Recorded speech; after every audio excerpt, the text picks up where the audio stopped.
Hello everybody, my name's War of Noise because that's what this is. And oh boy is it ever right now. Everything feels like it's been cranked up to 11. And it's really hard to keep track of everything that's going on. But again, paying attention to the noise as I do, I cannot help but continue to notice a recurring theme wafting its way through all of it. Social media affects the way we see the world in a substantial way. And across all social media throughout this chaos ever since George Floyd was murdered, I've been noticing a recurring theme that existed beforehand but has become incredibly amplified since then. This video is a response to this tweet, which has become a meme and has been shared across Imgur, Reddit, Twitter, Facebook, and so on for a while now. I've been seeing it much more lately, and it basically encapsulates the idea of saying, well, this is not what America is about. And then the horror ensues when you open up a history book and find the truth. And now don't get me wrong, I do love me some memes. It's a cultural phenomenon. It's pretty fascinating how they morph and change and how much of an idea can be compacted into a single image. I'm kind of old, so I remember the early days, the Wild West of memes, and I've watched them kind of grow ever since then, and it's been fascinating. That being said, I also take the idea of memes seriously, and I recommend that you do the same thing as well. They can convey concentrated ideas in simple forms, much in the same way that old propaganda posters used to. The function and the result of both political memes and propaganda posters are actually really the same thing. So, when it comes to the constantly reinforced idea that American history is bad, chock full of evil and racism and so on, the end goal ends up becoming that the history of the United States itself is nothing but evil. If you're someone who legitimately believes this, then you might want to consider the idea you've been forced into a very myopic and narrow view of history. Believe me when I say that I understand the evils of America's past. Considering the current hysteria around race relations, please allow me to fill you in on some additional historical occurrences you can use to keep thinking we're nothing but an evil, racist nation. Things that you may not have known of beforehand. One of these is the Orangeburg Massacre of 1968, when a civil rights protest at South Carolina State University led to highway patrolmen opening fire on about 200 unarmed black student protesters. 3 young men were shot and killed, and 28 people were wounded. Or we could go with the largest mass lynching in U.S. history, otherwise known as the Chinese Massacre of 1871.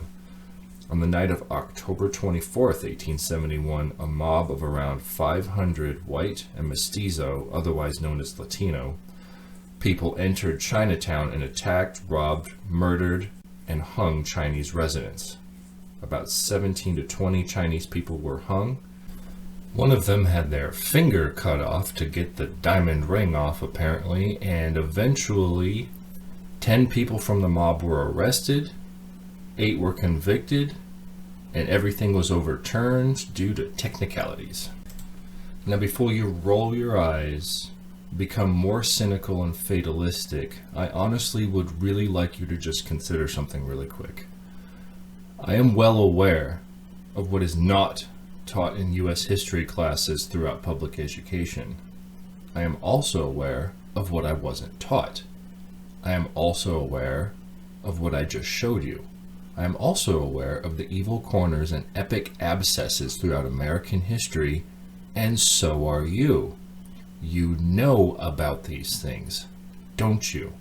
You learned about them, right? You read about them in a book that was indeed published and sold within the USA. You saw them on a documentary that was not taken down or censored, was it?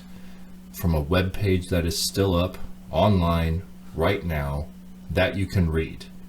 You know about this information and you can access it. If the weight of history is too much for you, you could instead live in China if you'd like, where nothing happened at Tiananmen Square. Tibet has always been a province of China, and Uyghur Muslims are not, nor were they ever, a real people. Or you could live in Russia, where the Holodomor never happened, and those 6 million Ukrainians were never deliberately starved to death. What are you talking about? That's Nazi propaganda. Or you could live in occupied Ukraine right now and be a kid growing up learning that, no, this isn't occupied territory and Ukraine has always been a part of Russia. You're Russian and don't listen to anyone who says otherwise, and make sure you defend your local town with your life, son. Or I could go on, but I won't. The point I'm hoping makes it across here is not so much that it could be worse, but rather that we are indeed, all of us here in America, capable of learning the truth about our history. Across the West, it's the same with the mostly free and open internet.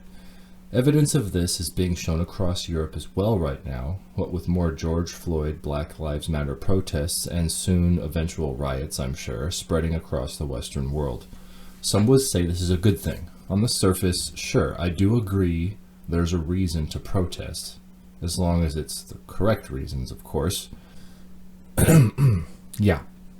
Anyways, as the triple whammy killings of Ahmaud Arbery, Breonna Taylor, and George Floyd, combined with the increased pressure of the coronavirus lockdowns, threw a lit road flare into a dry field on a hot day.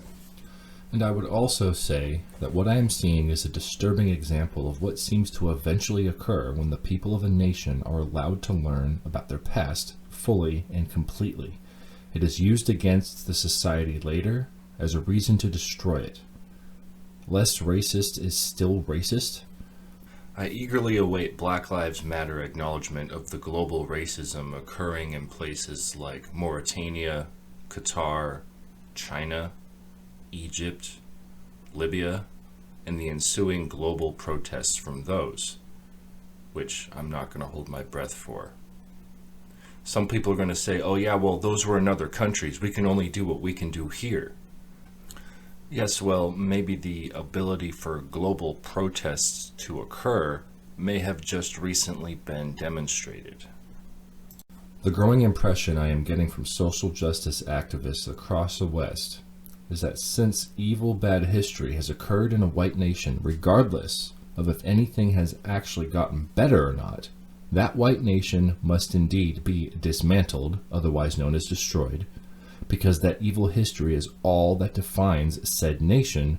Improvement is irrelevant because it will never be enough. We are not perfect. We can never be perfect, as it is impossible. Perfection is relative to everyone who even thinks that is possible in the first place. We are showing the rest of the world what happens when free and open access to all history is available through the magic glowing screen. A total lack of perspective incited by radicalized hysteria used as a galvanizing force to demand the destruction of society through the increasingly vague rallying cry of justice. We are being a bad example of what it means to be a free nation. Freedom leads to the people eventually destroying themselves. We are showing that freedom is actually a liability, and even if achieved, the people of that free nation won't even believe they are anyways. Am I wrong? I hope so. I honestly really do. I hope I am being overly cynical, fatalistic, and maybe even myopic myself, but it's hard to not think this. I encourage you to prove me wrong, and see if it's possible to avoid name-calling. It's going to be tough, though, I know. Until then, tune out next time.